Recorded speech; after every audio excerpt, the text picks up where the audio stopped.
a permis d'avancer sur la compréhension de cette œuvre, ça a été de décrocher le tableau.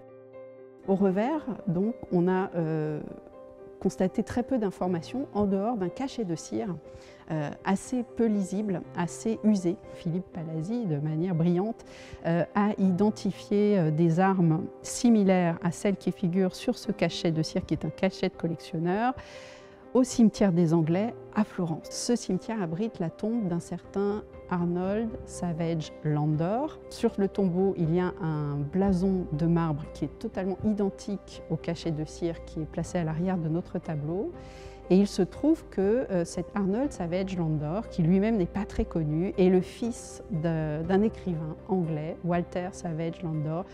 On comprend, grâce à cette identification de blason, que notre tableau a appartenu à cette collection constituée par un Anglais écrivain renommé, personnalité un peu atypique, un peu, enfin, tout à fait passionnante, et collection qui est dispersée après la mort de Walter Savage Landor en 1864.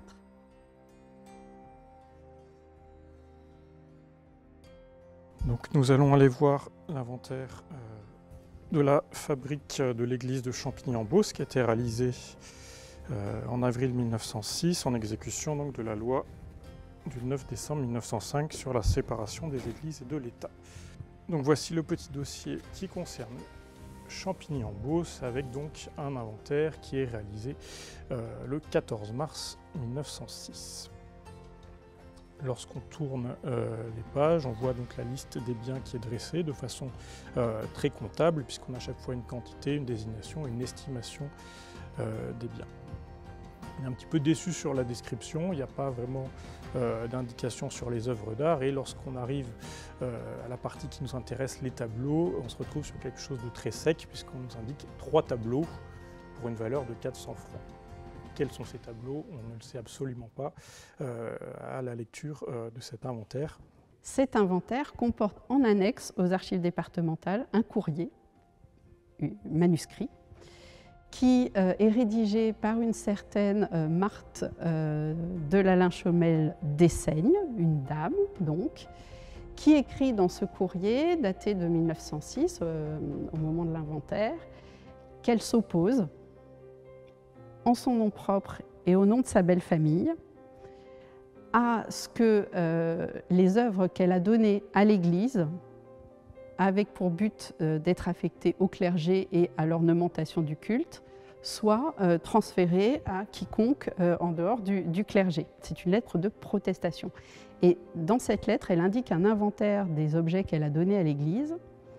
Et dans cet inventaire, il y a une Vierge, tableau ancien, cadre doré. Et donc, on a là le donateur du tableau et on sait comment le tableau est arrivé à l'église.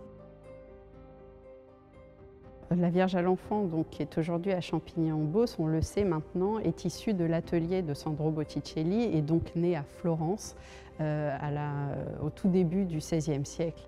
Elle est à Florence, quelque part, on ne sait pas où à ce stade. Ce qu'on sait, c'est qu'au milieu du XIXe siècle, elle est achetée par un écrivain anglais de renom sur le marché de l'art à Florence. Elle intègre sa collection de peintures qui est vendue à Florence dans les années 1860. Ensuite, on retrouve le tableau probablement à Paris, sur le marché de l'art, à la fin du XIXe siècle, avant que celui-ci ne soit acheté par une grande famille parisienne, la famille de la Lynchomelle, alliée par mariage à la grande famille de Champigny, qui sont les de Seigne, et que ce tableau soit donné par la famille d'Essaignes-la Lynchomelle à l'église de Champigny-en-Beauce au tout début du XXe siècle.